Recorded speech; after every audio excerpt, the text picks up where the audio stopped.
Senator Diane Feinstein has been in office for a very long time. As such, she has accumulated a long-standing staff. However, it has just been revealed and reported that one of her former staff members allegedly wasn't who he said he was. He's now receiving a lot of attention for what his role apparently was. If the allegations are true, he did not have America's best interest at heart. Instead, it was the exact opposite. Senator Diane Feinstein, Democrat of California, reportedly had a Chinese spy infiltrate her office for some 20 years. According to reports from Politico and the San Francisco Chronicle, the mole from the communist government served as Feinstein's driver, an official gopher, a liaison to the Asian American community, and even attended Chinese consulate functions on behalf of the senator. And of course, Feinstein is touting that allegedly she had no idea that the man was a spy for some 2 decades and only found out via the FBI 5 years ago. She was apparently mortified by the shocking news and reportedly forced the spy into resignation, but neglected to tell her staff of the revelation. Jeff Harp, a former FBI agent and security analyst for KPIX5, noted that Feinstein's close ties to the intelligence community and said he was unsurprised by the infiltration. Think about Diane Feinstein as what she had access to, Harp stated. 1, she had access to the Chinese community here in San Francisco, great amount of political influence there. 2, correct me if I'm wrong, Diane Feinstein still has very close ties to the intelligence committees there in Washington, D.C.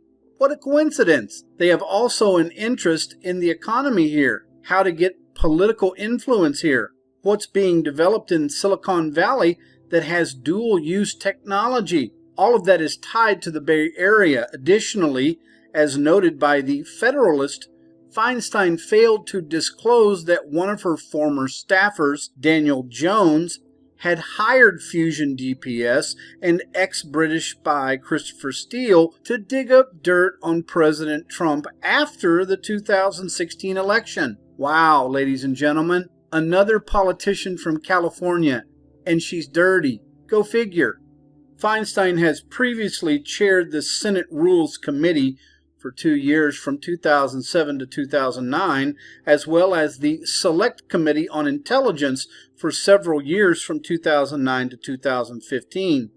Now, at 85 years old, she is the oldest serving U.S. Senator in the Senate itself. She is now running for re-election this year, but unfortunately failed to receive the nomination of the Democratic Party in the 2018 general election.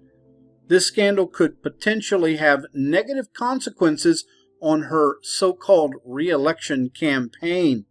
And ladies and gentlemen, if you or I, normal people, American people, were caught in this type of situation, we would be called traitors now, wouldn't we? But just because the Russian threat is grotesquely overblown doesn't mean that foreign spying isn't a problem for us. It definitely is a problem. Chinese spying is the real problem. China is our main rival on the world stage. The Chinese government spies on us relentlessly, on our companies, on our military, on our government. Hundreds of thousands of Chinese nationals live in the United States. Most of them are harmless, but some large number of them are spies. In March of 2016, for example, a Chinese national pleaded guilty to helping hack the computer networks of major defense contractors. Data related to the C-17 strategic transport aircraft and the F-35 fighter jet was stolen and made its way back to China. And it's not the first time the Chinese have stolen vital military secrets. They've done it a lot. Their industrial espionage is, if anything, even more aggressive. Earlier this year, a Chinese wind turbine company, for example, was convicted of paying an engineer to steal secrets from an American manufacturer. And to add insult to injury, after stealing the information, the Chinese company then canceled $800 million in contracts. This is not uncommon. The U.S. Trade Representative estimates that the overall cost from China's theft of American intellectual property, industrial secrets, could reach $600 billion every single year. That's almost as much as all annual trade between this country and China.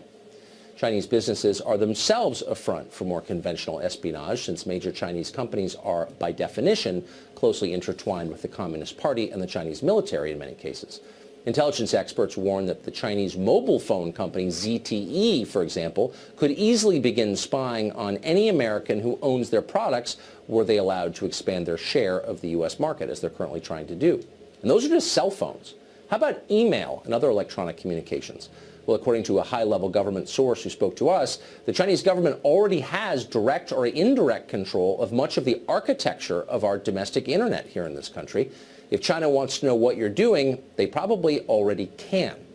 How did that happen exactly? How did we get to this place? Well, slowly and intentionally on the part of China. Our leaders, meanwhile, were not paying attention to the Chinese threat. Some of them knew about it, but didn't care. They're getting very rich from China. Not coincidentally, some of these very same people are the ones now telling you that Russia is the biggest threat we face. It goes without saying that they're lying, and they know they're lying, but what they're really doing is trying to cover their tracks. Bill Gertz has been covering the threat from China longer than almost any other American journalist. He's a senior editor at the Washington Free Beacon and the author of I War, War and Peace in the Information Age. Bill Gertz joins us tonight. Bill, thanks for coming on. Sure, good to be here. So give us a sense, if you can, and I know it's a complex topic, but give us a sense of the scale of Chinese spying on American industries, government, and our military. Sure, it's a three-pronged threat. You have traditional spying. Right now in Alexandria, there are two ex-CIA officers who are under investigation or being prosecuted for spying-related activities in China.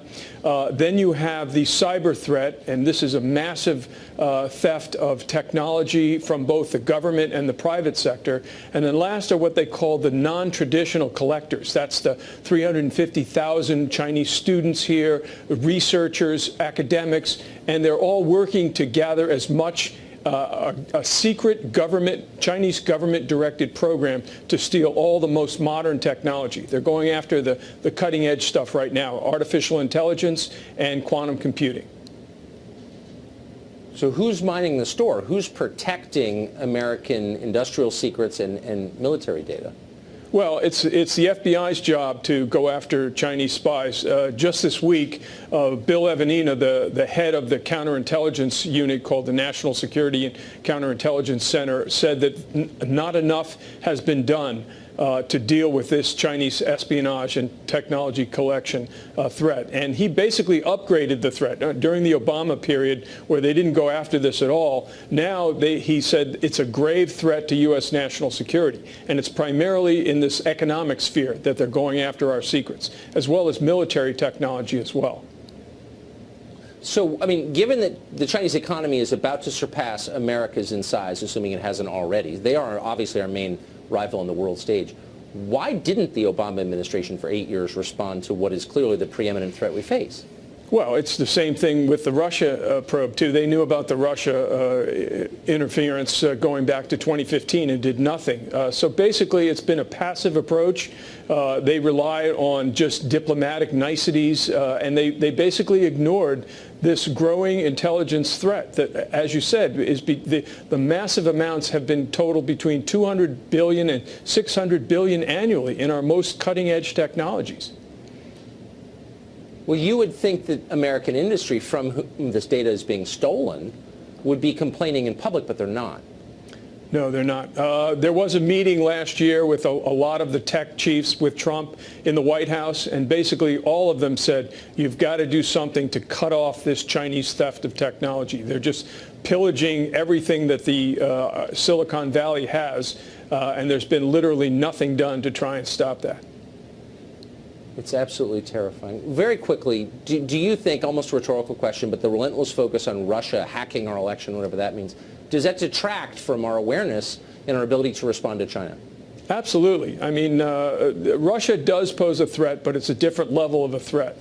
I mean, all you have to do is look at the two economies. The Russian economy is 7 times smaller than the Chinese economy. So they're not as great a threat as China. And so it's really important that the United States government take action to stop Chinese espionage. Yeah, like tonight. Bill Gertz, thank you. You've been reporting on this for longer than most people have been paying attention, that's for sure. Appreciate it.